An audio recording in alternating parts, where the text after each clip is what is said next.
Hoje é dia de conversarmos com o Renan Santos, que é pré-candidato à presidência da República pelo partido Missão. Tudo bem, Renan? Bom dia. Tudo maravilhoso, bom dia aos espectadores, é um prazer estar aqui, na verdade uma honra, sempre bom vir à Band. Como que é ser candidato, pré-candidato à presidência da República numa eleição em que as pesquisas dizem o seguinte: só tem espaço para Lula e para Bolsonaro, no caso Flávio Bolsonaro. Você discorda dessa afirmação aí dos institutos de pesquisa e como que é entrar numa disputa com esse cenário, Renan? Na verdade eu concordo com os institutos de pesquisa no sentido de que dá para derrotar os dois. A última pesquisa do Real Time Big Data mostra que 48% dos eleitores estão procurando alguém para além de Lula e Flávio Bolsonaro. E, inclusive, nesse setor, desses 48%, eu lidero com 26% da preferência. Na pesquisa Atlas, posso cravar, até o fim do mês eu devo vir com pelo menos 10%, 9% a 10%, deixando para trás os outros dois convidados aqui do programa, Ronaldo Caiado e Romeu Zema. E eu vou retirar o Flávio do segundo turno e vou derrotar o Lula no segundo turno por uma razão muito clara. O antipetismo, que é quem a família Bolsonaro pegou os votos ao longo aí dos últimos 8, 10 anos praticamente, o antipetismo é uma força política na sociedade brasileira que está cansada. E está cansado porque ele não se realizou através da família Bolsonaro. Eles chegaram no poder, não entregaram. Hoje tem um filho, que é o Flávio, que é um corrupto, desculpa falar nesses termos aqui, é um sujeito envolvido em todos, ele não pode ver um escândalo de corrupção que ele mergulha no escândalo. E essas pessoas não se veem como parte desse sistema de valores. Então, onde eu ando, em que deveria haver apoio ao Flávio, não existe. Eu fui em Santa Catarina, não tem apoio ao Flávio. Os caras estão tendo que, eu apoio, sabe, tapar o nariz e apoiar.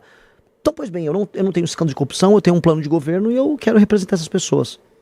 Falando sobre proposta, que é uma coisa que está faltando, que a gente fica muito em escândalo, né? Sim. E o passado de cada um é importante, falar sobre a trajetória, mas o brasileiro está precisando de muitas propostas em várias áreas, né? Eu queria saber o que o Renan faria como presidente da República nessa questão fiscal. O Brasil está enrolado nos números e a gente está vendo que o buraco está cada vez mais embaixo. O que o Renan faria como presidente da República para consertar as contas do país? Olha, essa é a típica pergunta que os outros pré-candidatos vão se enrolar e vão dar uma fugida. Porque é o seguinte, falando aqui, olhando para a câmera, o Brasil está quebrado. O Brasil está detonado, o Brasil está destruído. E do ponto de vista fiscal, isso significa que as contas públicas estão indo para uma rota de colisão, elas vão estourar, os impostos para segurar isso vão ter que aumentar, os juros já estão altos, eles vão aumentar, inclusive o dólar voltou a subir, ou seja, a situação fiscal do Brasil, o Brasil é um país que está quebrando. E nós, se você quiser, você que está me ouvindo, quiser comprar um celular e conseguir pagar ele, não se endividar, ter emprego, nós vamos precisar fazer uma série de reformas que vão doer em muita gente interessada. Grandes empresários que querem renúncias fiscais, mas nós vamos precisar mexer, por exemplo, em outra reforma da Previdência, nós vamos ter que fazer uma coisa que é difícil de explicar aqui pro público, mas chama-se desindexação de certos gastos. Nenhum candidato vai falar isso, porque eles querem seu voto. Eu não vou mentir, eu não sou estelionatário, então eu vou falar para vocês, eu vou ter que desindexar os gastos do BPC, ou seja, o reajuste deles não vai ser feito através da base do salário mínimo, do aumento do salário mínimo, mesma coisa com a própria aposentadoria, eu vou cortar todos os privilégios possíveis do judiciário, fazer isso vai me liberar um espaço fiscal de 200, 250 bilhões por ano. É isso que um presidente precisa fazer. A única coisa séria que um presidente precisa fazer, assim, na transição de mandato dele. Todos os outros não vão falar isso, porque isso tira voto. Mas eu tô aqui pra falar a real. E eu voltando até, linkando com a pergunta anterior. É por isso que eu vou ganhar. Porque eu tô falando a real, eu vou falar pros outros, ô Lula, você não vai querer fazer essas reformas? Bota no cartório. Flávio, bota lá, registra em cartório.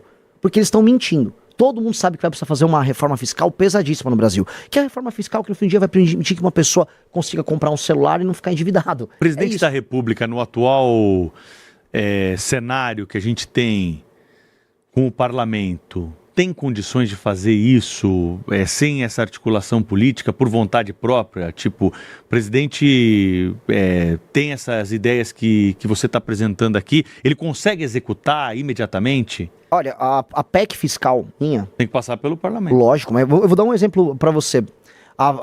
Eu não só falo. Esse projeto que eu falei fiscal já está protocolado na Câmara dos Deputados pelo meu partido. A gente já tem coisa de 70 e 80 assinaturas coletadas junto ao parlamento. E a ideia é conseguir o número necessário já para botar em tramitação. Eu quero passar essa reforma na transição. É uma reforma que economiza 3,3 trilhões de reais em 10 anos. E aí a gente não vai ficar tendo que discutir todas as vezes nos programas políticos aqui a questão fiscal. É pra gente resolver de vez.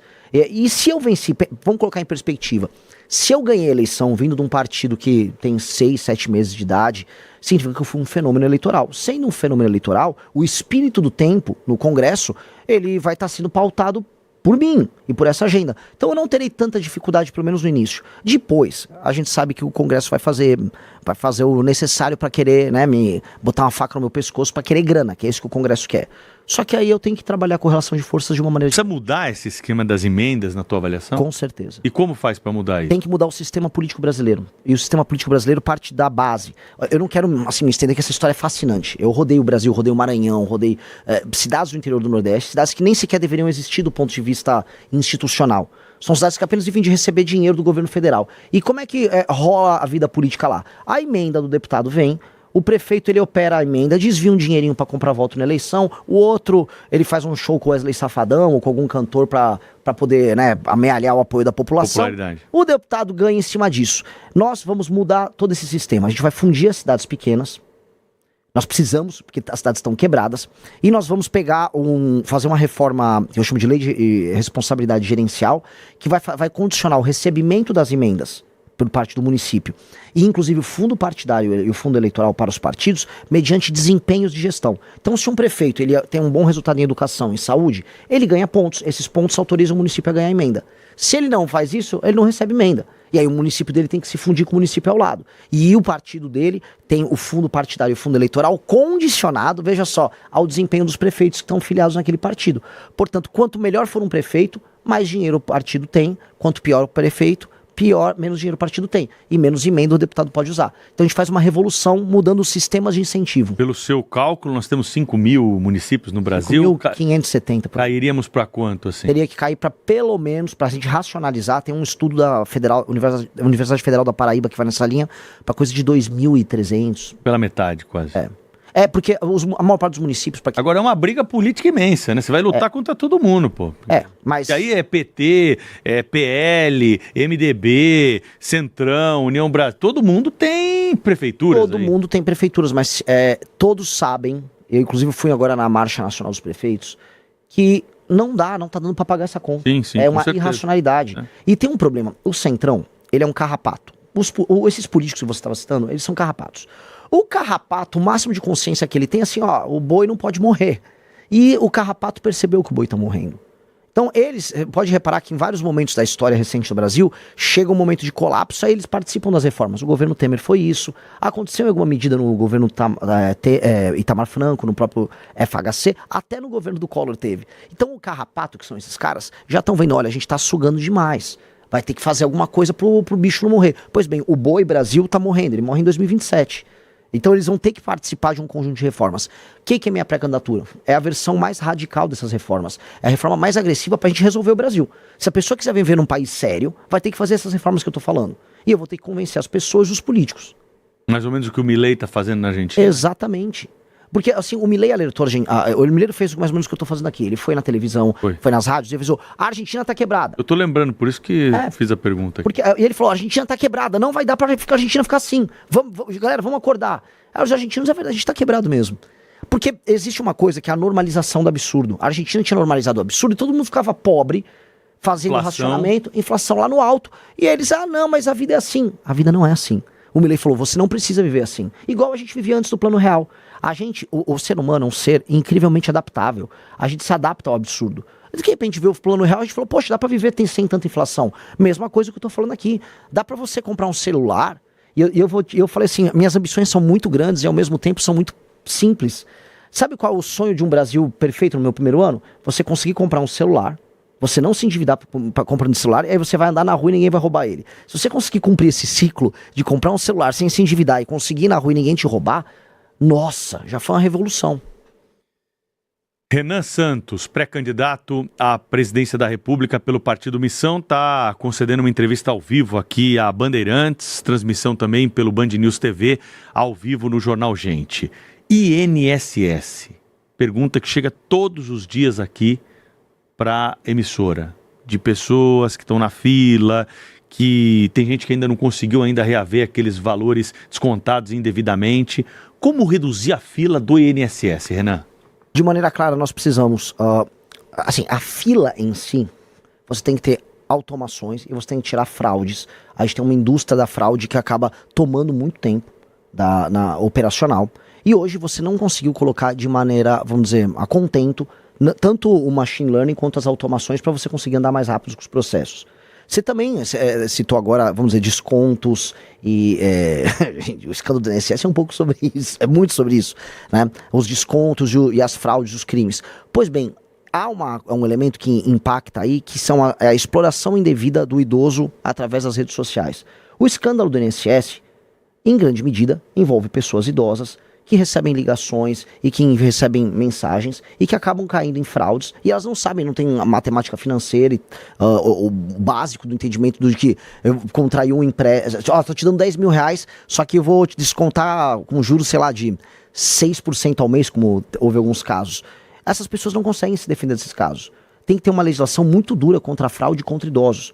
A maior parte das fraudes que estão acontecendo, não só no Brasil, tá? Tem um artigo nos Estados Unidos muito interessante sobre isso, são sobre idosos, porque os idosos hoje, no mundo todo, eles congregam muito dinheiro, tem muita gente recebendo aposentadoria e tem patrimônio e não sabem usar a internet, e aí as fraudes são focadas nos idosos. Então tem que atacar muito fraude nos idosos, assim, tem que prender e ter uma legislação muito dura, e o resto é enfiar automações e, do ponto de vista da gestão pública, automação e trabalho, vamos dizer, de digitalização para tirar as filas. Política externa, o Brasil tem que atuar de que forma em relação aos Estados Unidos, essas tarifas que são anunciadas, agora tem essa notícia do fim de semana que nós abordamos mais cedo aqui, do veto à carne brasileira pela União Europeia. Tem que ser uma política mais agressiva, o Brasil tem que se posicionar, ou na tua avaliação nós precisamos dançar conforme a música porque não somos tão fortes quanto outras economias mundiais? Ela respondeu para mim, infelizmente, por mais que muita gente, o Lula fica vendendo essa história de soberania, não tem soberania nenhuma. O Brasil depende da China para ter grana, vendendo soja e minério de ferro. A situação humilhante que o Brasil tem com relação à China. A China está falando em construir a ferrovia que liga Ilhéus a Xangai para levar de vez as commodities nossas, e ela mesma investiu, ou seja, não tem nem dinheiro para fazer ferrovia aqui. Situação humilhante. E ainda mais humilhante a situação com os Estados Unidos, que o governo Trump despertou para a América Latina, e aí o Trump virou para o Brasil e falou: baixa a bola aí na tua relação com a China, é o seguinte, nossa relação comercial tá desproporcional, vai corrigir isso aí, e ainda tô de olho nas tuas terras raras. Aí sabe o que o Lula tá tendo que fazer? Tá tendo que sentar e conversar sem muita moral. A situação do Lula é humilhante, porque ele não pode discordar da China, porque a gente exporta para a China, e do outro lado ele vai ter que se submeter ao Trump. Então, o que o Brasil tem que fazer? O Brasil tem uma posição que ela, vamos dizer, nos permite negociar bem, é a questão das terras raras. Porque os Estados Unidos precisam disso. Os Estados Unidos hoje estão numa posição de fraqueza com as terras raras. Para aquela que estamos assistindo, né, essas terras raras que são minérios especiais, aí na tabela, parte de baixo da tabela periódica, disprósio, neodímio, um monte de nome esquisito, parece nome de remédio. Um jato F-35, que é a base do sistema de defesa e ataque do governo americano, ele usa 0,5 tonelada de terras raras.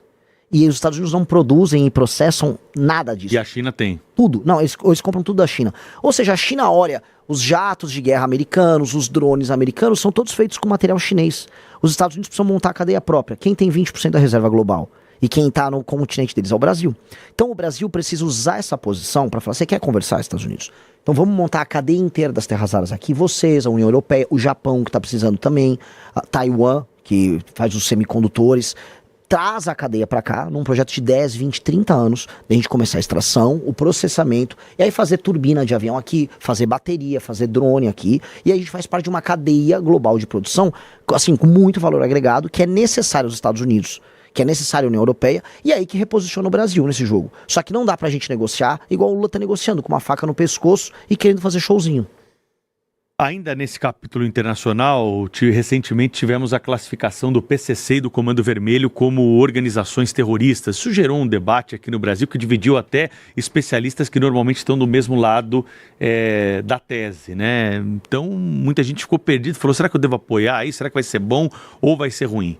Na tua visão, é bom ou ruim? Quase indiferente. Há um elemento bom no sentido de que as pessoas estão se tocando que o problema é muito grande, a ponto dos Estados Unidos terem falado: olha, isso aqui são organizações terroristas. Do ponto de vista da cooperação internacional, a gente vai ter que fazer, por exemplo, a Polícia Federal Brasileira tem um acordo de cooperação com a CIA, ela tem com o FBI.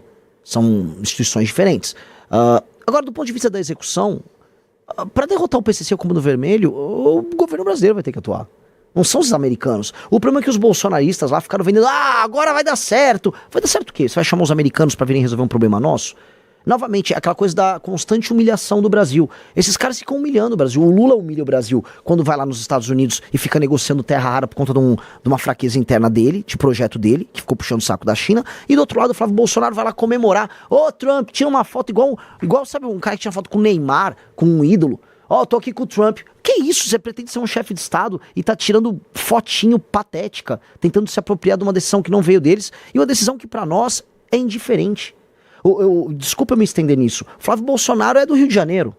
Ora, o que ele fez pela segurança do Rio de Janeiro todos esses anos? Ele estava apoiando agora o Bacelar, que foi assim, a Polícia Federal colocou, é o representante político do Comando Vermelho na política carioca. O Flávio apoiava ele, apoiava o TH Joias, que era do Comando Vermelho, e aí vem ficar falando, não, agora os Estados Unidos vai salvar. Os Estados Unidos levariam o Flávio preso num contexto desse. Renan, ainda sobre segurança pública, acho que é um dos assuntos que hoje mais incomodam, né, a população. A gente noticia aqui, terrível, essa situação que vivemos. Muitos lugares do Brasil não podemos andar com o celular na mão, temos que tirar a aliança quando vamos sair de casa para evitar algum susto maior. O que dá para fazer prático, de forma prática, no começo de uma gestão em relação à segurança para mudar isso aí? Olha, esse é o sonho, a coisa que eu mais imagino no início da nossa gestão. Primeira coisa, na transição, na virada do ano de 2026 para 2027, eu tanto vou passar a reforma fiscal, quanto eu vou aumentar ainda mais todas as penas para crimes violentos. Por quê? Aumentando todas as penas para crimes violentos e tratando, fazer um enquadramento nosso, não americano, como inimigos, né, que é um conceito do direito de um autor alemão que chama Günther Jacobs. Direito penal do inimigo. O famoso direito penal do inimigo. Eu vou enquadrá-los de maneira diferente para que a pessoa que faz parte de uma facção perca, por exemplo, a presunção de inocência. Então, se você tá aqui em São Paulo, a gente tem o Smart Sampa. O que é o Smart Sampa? É um sistema de câmeras. Se um sujeito que está enquadrado como membro do PCC, não importa se ele é contador do PCC e trabalha na Faria Lima, ou se ele é um vapor, ou ele é um cara que anda com metralhadora em Paraisópolis, se a câmera pegou, a polícia já pode ir lá pegar ele na hora. Ele não tem presunção de inocência, é inafiançável, não tem progressão de pena, ele já vai pra cadeia na hora. Então, com isso, o Estado fica armado, do ponto de vista institucional, para fazer o que eu quero fazer. O que eu quero fazer? No dia 5 de janeiro eu tomo posse. Dia 6 de janeiro eu tô em Santa Quitéria, no Ceará, e eu vou começar a colocar em estado de defesa, que é tipo uma GLO, só que com algumas, vamos dizer, características a mais, certas cidades, bairros ao redor do Brasil que estão tomados pelo crime organizado. Não é botar o Brasil em estado de defesa, é botar estes lugares para que a polícia, junto com o governo federal, entre, prenda todas essas figuras, liberte as pessoas que moram ali e aí a gente começa a retomar o território nacional. E aí a gente vai fazer uma limpa que a gente nunca viu. Eu preciso fazer, senão eu falhei como presidente, no final do primeiro ano a pessoa se sentir segura para andar com o celular no meio da rua, e todos os bairros brasileiros estarem livres do crime organizado. Se eu fizer isso, aí eu entro na fase 2 do meu governo, que é a desfavelização do país. É mais ou menos que nem o Bukele fez lá em El Salvador? É muito parecido com o Bukele fez. A questão é que é em uma escala muito maior. O Salvador é como se fosse um bairro em São Paulo. E a Constituição brasileira? Vai ter gente que vai falar que as garantias não estão preservadas aí. Não, porque o direito penal do inimigo, ele é perfeitamente compatível com a Constituição brasileira, com os princípios constitucionais que estão, por exemplo, colocados ali como cláusula pétrea. Uhum. E existem distinções já no direito penal nosso. Então não há um problema em receber não só o direito penal do inimigo, como em aumentar penas. A questão toda que nós temos é um problema de execução das políticas públicas na área de segurança. As penas são muito baixas, as leis de execução penal no Brasil são amigas da bandidagem, então um cara pega uma pena de 20 anos, cumpre 7 e já sai. Então os juízes no Brasil, eles têm, vamos dizer, uma subjetividade muito grande. Ou seja, o juiz decide da cabeça dele. Aí acontece o que aconteceu com o caso do Henri Borel lá no Rio de Janeiro. Uma juíza feminista, é machismo prender ela. E obrigou o tribunal eu nunca vi um negócio desse, obrigou os jurados a alterar o voto deles. E isso é coisa de um país doente. Essa subjetividade não pode acontecer. Agora, por mais que as leis sejam modificadas nesse campo, aumento de pena, polícia, GLO... Existe um ponto da legislação penal que parece imutável e nós não entendemos por que, apesar de uma pressão da população, que é a questão da maioridade penal. Sim. Vai pra frente? Óbvio. Tem que ir. Óbvio. Assim, quando você... Olha, eu não sei se eu tô me estendendo aqui, eu adoro esse tema. Tem um estudo da GV, o pessoal só dá um Google, de 2007, tá? Que mostra que existe uma correlação fortíssima entre a ausência da figura paterna e o cometimento de crimes pelos jovens. Ou seja, um jovem tende a cometer crimes O jovem que comete o crime, que vai parar numa FEBEM, a relação dele com a ausência do pai é maior do que a relação, por exemplo, de desigualdade social. Ou seja, a desigualdade social e a pobreza interferem menos nesse jovem cometer o crime do que ele não ter um pai presente. Nós vamos precisar fazer um trabalho muito claro, e as pesquisas mostram isso, em atuar nas periferias, onde tem a maior parte desses meninos, porque inclusive a gravidez na adolescência incide mais nas periferias, nas favelas e cidades pequenas no interior do Nordeste. Nós vamos atuar nesses lugares já com, fim da maioridade penal, mas 2, trabalhando já nas escolas para recuperar esses meninos e dar um atendimento psicológico para separar eles, porque eles são garotos que estão numa condição especial. O garoto que comete o crime violento, quase sempre, 80% dos casos, ele não tem o pai. O pai abandonou ele, vem de uma relação complicada. E nós vamos chamar a sociedade civil, igrejas, ONG, auxílio psicológico nas escolas, já para focar nesse cara. Para fazer o trabalho preventivo, mas tem que ter junto a punição. Porque hoje está muito barato para uma facção criminosa você morreu um bandido em combate, ou uma pessoa foi trabalhar qualquer coisa, pega um menino com 15, 16 anos e coloca ele para trabalhar na operação. Tá fácil. A gente vai dificultar e vai inviabilizar esse modelo de negócio, porque é um modelo de negócio muito bom para eles.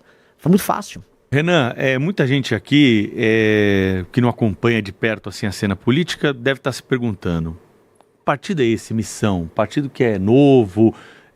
De onde surgiu Missão? Conta um pouquinho dessa história. Missão foi o último partido fundado no Brasil, provavelmente não haverá outro sendo fundado, porque a legislação é cada vez mais difícil, mais proibitiva para montar partidos. Ele é oriundo do antigo e ainda vivo e super presente MBL, ou seja, as pessoas que fizeram aquelas manifestações famosas em 2015, 2016, que derrubaram Dilma Rousseff, elas entenderam que não adianta só protestar, não adianta só reclamar do governo A, B ou C. Elas só serão respeitadas, e o brasileiro exigiu isso da gente, se a gente fosse uma alternativa de poder. Às vezes eu falava, o Lula não dá, o Bolsonaro não dá, e o eleitor falava assim pra mim, tá bom, mas e aí? Vai pôr quem no lugar? Uma vez um cara me provocou, então vai você, bonitão. Eu falei, tá bom então. Ok. Então nós juntamos mais de 2.000 jovens, na verdade foram 3.500 jovens coletando assinaturas ao redor do Brasil. Começamos a coletar, fizemos um sistema super tecnológico, a gente botou um aplicativo para coleta. Fomos o partido que coletou o maior número de assinaturas no menor período de tempo em todos os estados da federação e conseguimos montar o partido, que é o partido que vem surpreendendo todo mundo, porque hoje, por exemplo, nas vaquinhas online, é o partido que mais arrecadou doações, é o partido que tem maior audiência em redes sociais e é um partido que tem 6, 7 meses de idade. Para finalizar, acho que esse é um bom tema também. Você é favorável a uma mudança no sistema de financiamento das eleições? Financiamento público está errado? Eu acho que o modelo atual está. O modelo atual está... Veja, vários países sérios têm financiamento público. E eu andando... Qual que é a diferença para o nosso? O sistema de incentivo dele. Hoje, um partido recebe dinheiro mediante o número de deputados que ele elege. E aí você tem todo um incentivo em lançar deputados caricatos como um Tiririca, uma Erika Hilton, que tem muitos votos, lacrando em rede social. E aí essas figuras são eleitas e o partido enche os cofres dele. Então o partido não tem nenhum incentivo em colocar gente boa. O partido tem que colocar gente famosa, ou gente que vai levar voto, ou gente que compra voto. Porque você coloca um deputado, vamos dizer, do Centrão, ele achaca o governo, pega um monte de emenda, essa emenda ele compra o voto na base, e aí você fica rodando um ciclo. Este ciclo tem que mudar. Tem países sérios que têm um financiamento público. Eu sou contra, por princípio, o financiamento público. Eu gostaria que não houvesse. Mas, se for um consenso da sociedade ou dos próprios partidos que terá que haver, eu vou mudar o sistema de incentivo, que é aquilo que eu te contei. Se o dinheiro que for pro partido for baseado no desempenho do prefeito, com métricas objetivas, do tipo ranking de educação, diminuição do número de homicídios, aumento da atividade econômica, aumento do saneamento básico, aí os prefeitos ganham pontos e o partido que tem aqueles prefeitos tiverem um número possível de pontos recebem mais dinheiro. Aí a regra vira assim, quanto mais o político trabalha pro Brasil, mais o partido dele tem dinheiro. Aí funciona, aí fica até barato, aí vale a pena. Então eu acredito nisso, ou acaba, ou muda o sistema de incentivo. Última pergunta. Quantos ministérios tem que ter o Brasil? O Brasil não precisa ter mais de 19, 20 ministérios. O Brasil não precisa. E não ainda... é muito, não? Não. Se eu for falar pra você, eu preciso de 8, 9, 10. Eu posso fazer. Só que você vai ter que ter secretarias específicas que vão ter status de ministério dentro dos ministérios. Dá na mesma. Dá na mesma. Isso é um discurso legal de falar, mas na prática, eu vou acabar com o Ministério da Cultura. Sim, mas você teria uma Secretaria de Cultura? Sim, você precisa ter uma Secretaria de Cultura. Então, no fim do dia, tem muito ministério inútil, esses ministérios de desenvolvimento humano, igualdade racial, Ministério da Pesca, é ministério para inglês ver. Tira-os para inglês ver. O resto tem funções claras que o Estado vai precisar. E aí, você ter 15, 12, 10 e um grupo de secretarias, aí é o que o presidente vai fazer. Renan Santos conversou com a gente, vai voltar certamente até outubro aqui na nossa cobertura eleitoral, pré-candidato pelo Missão à Presidência da República. Obrigado pela entrevista, até uma próxima. Obrigado, foi uma honra participar.